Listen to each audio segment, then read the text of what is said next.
லூட்ஸ் சர்ச்சின் ஒரு பகுதியிலே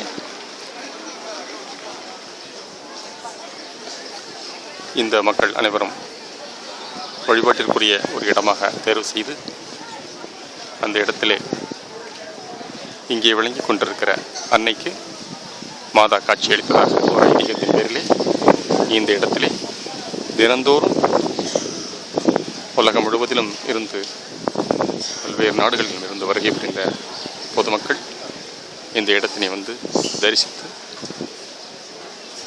இங்கே கேண்டில் ஏற்றி வைத்து வழிபடும் ஒரு நிகழ்ச்சியினை செய்து வருகிறார்கள்.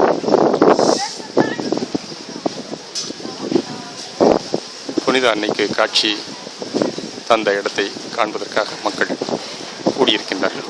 வரிசையாக அவர்களை நெறிமுறைப்படுத்தி இந்த லூட்ஸ் சர்ச்சிலே பணிபுரியும் பணியாளர்கள் 50 பேராகவும் அல்லது 30 பேராகவும் அந்த வழிபடும் இடத்திற்கு அவர்கள் வழிபடுகிறார்கள்.